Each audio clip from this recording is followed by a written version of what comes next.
Hello friends, welcome back to Prakash nursing academy. तो हम लोग डिस्कस कर रहे हैं अपने इंटरेस्टिंग सब्जेक्ट साइकोलॉजी को, जिसमें कॉग्निटिव प्रोसेस हमारा चल रहा है। उसमें भी हम लोग लर्निंग तक पहुंच चुके हैं। तो आज के वीडियो में हम लोग नोट से डिस्कस करेंगे। नोट से डिस्कस करने का एडवांटेज ये होता है कि आपको जो है वो कैसे यूनिवर्सिटी में लिखना है वो मैं सफिशिएंट कंटेंट प्रोवाइड कर पाती हूँ और अच्छे से समझा भी पाती हूँ। तो सबसे पहले प्लानिंग होना ज़रूरी है कि हम लोग आज के वीडियो में करेंगे क्या क्या। तो कॉग्निटिव प्रोसेस में जितना सारा चीज़ था, alteration, perception, intelligence and intelligence में यहाँ तक जो टॉपिक है उसको मैं आपको वीडियो प्रोवाइड कर चुकी हूँ। मेरे प्लेलिस्ट में आपको मिल जाएगा, अगर आप देखना चाहते हो तो जाके देख सकते हैं। आज हमारा लर्निंग है, जिसमें हम लोग डिफिनेशन देखेंगे, टाइप्स देखेंगे और इसका फैक्टर कौन कौन सा इन्फ्लुएंस इसको करेगा, और नेक्स्ट हम लोग देखेंगे लर्निंग प्रोसेस। और हमारा इस सेकंड वीडियो में जाएगा, क्योंकि कभी कभी 5 मार्क्स में पूछ दिए जाते हैं। तो आज का हमारा ये टॉपिक होगा। तो चलिए, सारा चीज़ जानने के बाद आपको मैं आपका टॉपिक के बारे में बताती हूँ। तो इसमें क्या होता है कि लर्निंग से आप क्या समझते हैं। लर्निंग तो आपके लिए बहुत ही मतलब ये चीज़ होगा, इस चीज़ को आप लोग रोज़ यही चीज़ कर रहे हैं। आप यहाँ भी वीडियो अगर देख रहे हो तो कुछ चीज़ों को सीख ही तो रहे हैं। तो उस सीखने की प्रोसेस ये स्टार्ट हो जाता है जब से हम जन्म लेते हैं तभी से, और ये तब तक चलता है जब तक कि हमारा डेथ ना हो जाए। तो यह एक ऐसा प्रोसेस है जिसमें continuous start rights from the time to birth से यह स्टार्ट हो जाता है, और individual and continuous till the death. जब तक कि डेथ ना हो तब तक ये प्रोसेस, सीखने की प्रोसेस जो है वो चलती रहती है। तो ये इसका इंट्रोडक्शन हो गया। डिफिनेशन आपको 2 लिखना है। तो वुडवर्थ, जो कि फेमस साइकोलॉजिस्ट हैं, ये क्या बोले कि एक ऐसा प्रोसेस है जिसमें एक new knowledge and new responses को हम लोग जो है वो एक्वायर करते हैं, गेन करते हैं। इसी प्रोसेस को लर्निंग बोला जाता है। तो किसी न्यू चीज़ को सीखना, उसके किसी न्यू रिस्पॉन्सेस को सीखना, यही सारी चीज़ें जो है वो लर्निंग होती है। नेक्स्ट हम लोग गेट्स साइकोलॉजिस्ट के थ्रू देखेंगे। तो ये क्या है, learning is a modification of behaviour through experience and training. अपने बिहेवियर को मॉडिफाई करना कैसे, किसी एक्सपीरियंस एंड ट्रेनिंग के थ्रू। ट्रेनिंग कर के ही, जैसे कि अगर अभी आप ये नर्सिंग कर रहे हैं तो उसमें देखते हैं कि 6 मंथ का ट्रेनिंग पीरियड, या फिर किसी जॉब से पहले ट्रेनिंग दिया जाता है।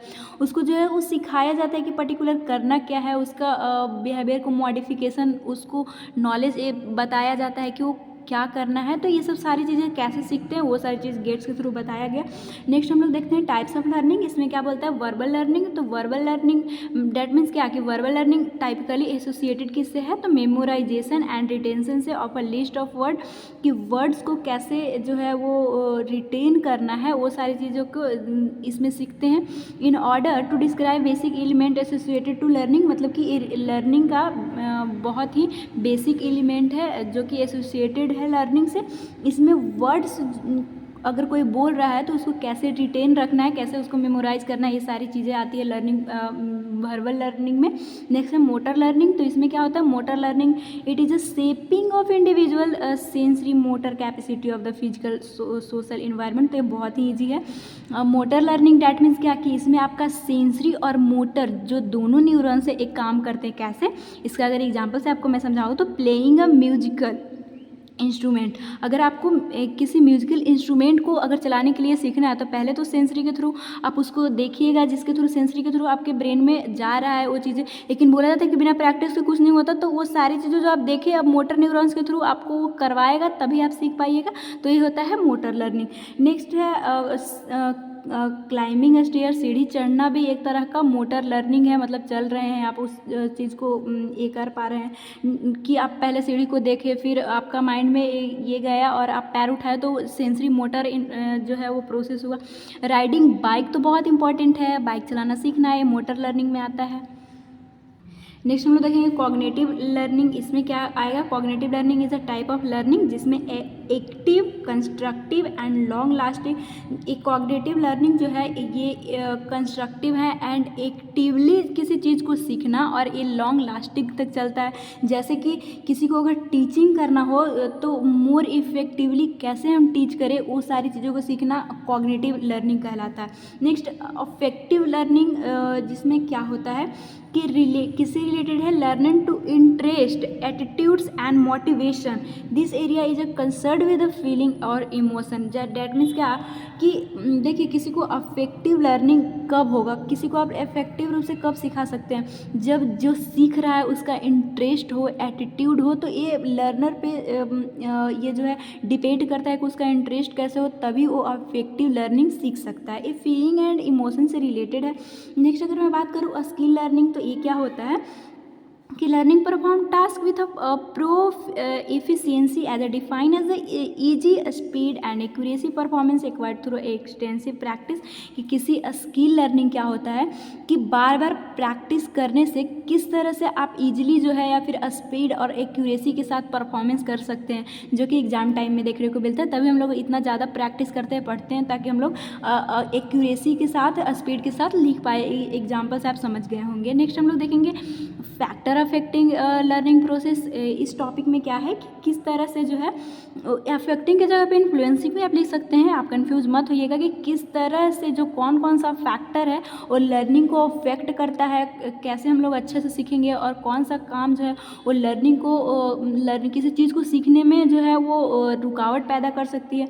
तो उसमें फर्स्ट है वर्किंग कंडीशन। तो इन्वायरमेंट फैक्टर्स आ जाता है, distraction, noise and poor illumination हो गया। Next overcrowding, bad seating arrangement और अनकंफर्टेबल स्टे में अफेक्ट द लर्निंग प्रोसेस। जैसा कि ये बोल रहा है कि अगर आप नॉइज कंडीशन में है, आपका इन्वायरमेंट का कंडीशन जैसा है उस तरह से, अगर ओवर क्राउडिंग में है, बैड सीटिंग पोजीशन में है, आप अच्छे से नहीं बैठे हैं, तो चांसेस है कि आप किसी चीज़ को अच्छे से नहीं सीख पाइएगा। तो आपका वर्किंग कंडीशन कैसा है, आप कहाँ से, जैसे मेरा वीडियो देख रहे हैं, तो अभी अगर आप अच्छे से नहीं बैठे हैं या फिर क्राउडेड एरिया पे बैठे हैं, तो चांसेस है कि जो मैं आपको बता रही हूँ, सिखा रही हूँ, आप नहीं सीख पाइएगा। तो ये सारी चीज़ें अफेक्ट करती हैं। नेक्स्ट हम लोग देखेंगे सेंस परसेप्शन। तो सेंस परसेप्शन क्या होता है कि किस तरह से किसी चीज़ को परसीव कर रहा है, सेंसेशन कर रहा है। इसमें क्या आता है कि person with a strong perception sensation will have a better learning compare किसके, जो जिसका कि पावर जो है किसी चीज़ को परसेव एंड सेंस करने का कम हो।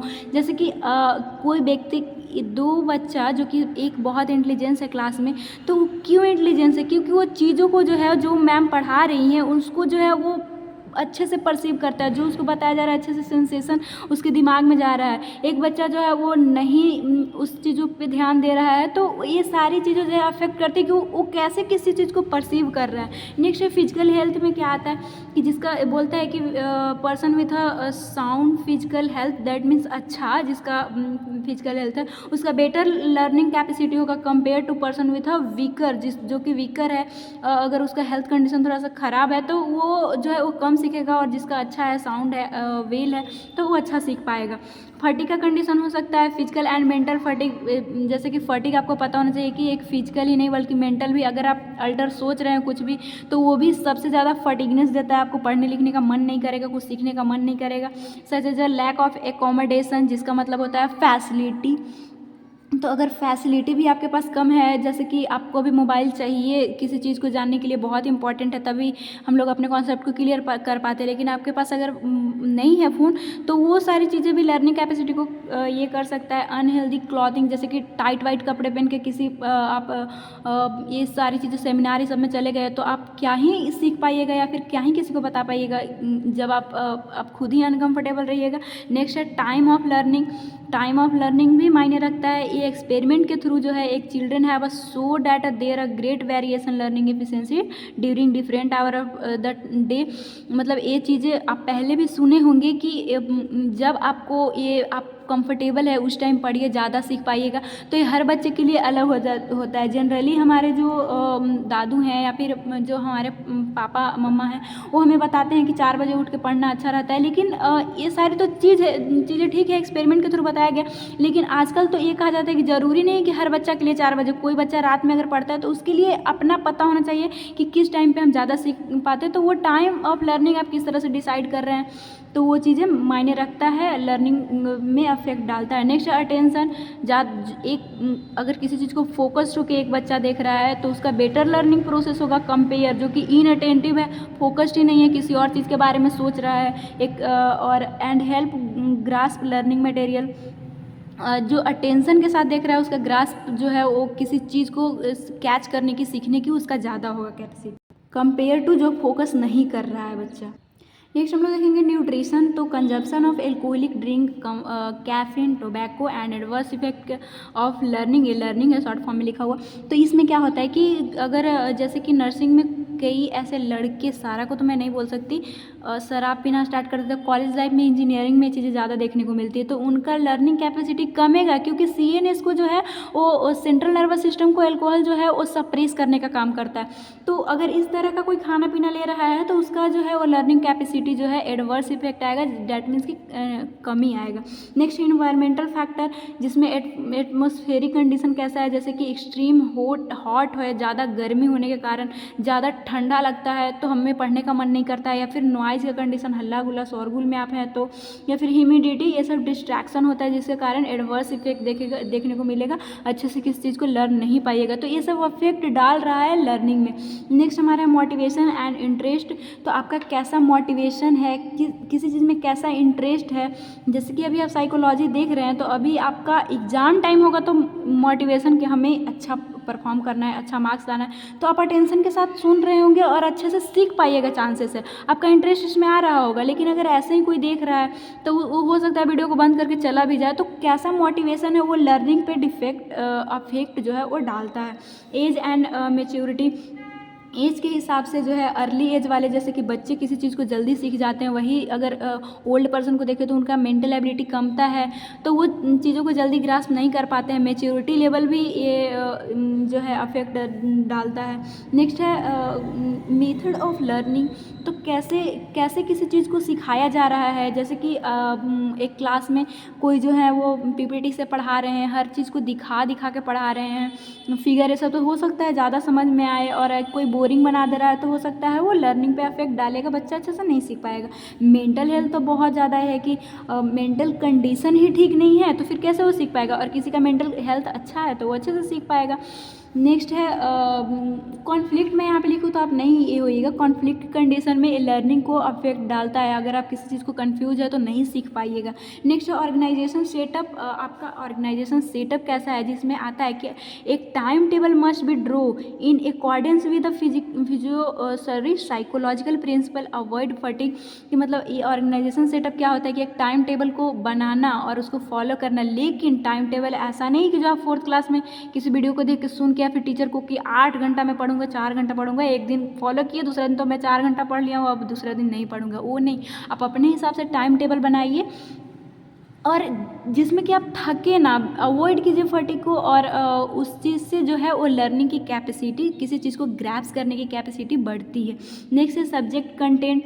अब जैसे कि किसी सब्जेक्ट, किसी टॉपिक को आप पढ़ रहे हैं, कंटेंट ही अच्छा नहीं हो तो पढ़ने में हो सकता है उस चीज़ को आप नहीं सीख पाइएगा, और इसीलिए मैं अपनी वीडियो में आपको कंटेंट देने की कोशिश करती हूँ ताकि आप अच्छे से लर्न कर पाएँ। तो नेक्स्ट हम देखेंगे रिवार्ड एंड पनिशमेंट। ये चीज़ें भी बहुत, रिवार्ड जो है वो पॉजिटिव इफेक्ट लाता है किसी चीज़ को सीखने का, और पनिशमेंट, अगर आपके टीचर जो है बोले कि ये चीज़ तुम नहीं करोगे तो तुमसे फाइन लिया जाएगा, तुमसे तुमको जो है पनिशमेंट दिया जाएगा, तो उस कंडीशन में भी हम लोग चीज़ों को सीखते हैं और सीखने के लिए इंटरेस्ट लाते हैं। तो आई होप कि ये सारी चीज़ें आपको समझ में आई होगी। तो अब मैं आपको नोट्स प्रोवाइड कर देती हूँ, और मेरा कंटेंट बहुत ही इजी लैंग्वेज में रहता है ताकि आप अगर रीड भी करें तो आपको अच्छे से समझ में आए। अब चाहे तो नोट्स बना सकते हैं, एग्ज़ाम टाइम में हेल्पफुल होता है, और इसका जो रिलेशन है हमारे माइंड से होता है, तो चीज़ें जो है वो ज़्यादा याद रहती है, ये भी इसका एक साइंटिफिक रीज़न है। तो कंफर्टेबल है तो आप नोट्स बना सकते हैं, नहीं तो स्क्रीनशॉट पॉसिबल है तो ले सकते हैं। तो ये हमारा सफिशिएंट कंटेंट हो गया जो कि आपके लिए एग्ज़ाम में हेल्पफुल रहेगा। तो अगर वीडियो आपको समझ में आ रहा हो, हेल्पफुल हो, तो प्लीज़ चैनल को सब्सक्राइब कीजिए एंड वीडियो को लाइक करके और अपने दोस्तों में भी प्लीज़ प्लीज़ प्लीज़ शेयर कीजिए ताकि उनको भी जो है हेल्पफुल हो और मुझे भी मोटिवेशन मिले ताकि आपके लिए मैं अच्छे वीडियो और बना पाऊँ। और आप मेरे प्लेलिस्ट में जा करके और वहाँ पे चाहे आपको सोशियोलॉजी कोई वीडियो देखना हो या फिर बायोकेमिस्ट्री और फिर क्या हो गया फिजियोलॉजी का भी, ये सारा चीज़ आपको मेरे प्लेलिस्ट में मिलेगा, जाके आप देख सकते हैं। थैंक्स फॉर वॉचिंग, मिलेंगे नेक्स्ट वीडियो में।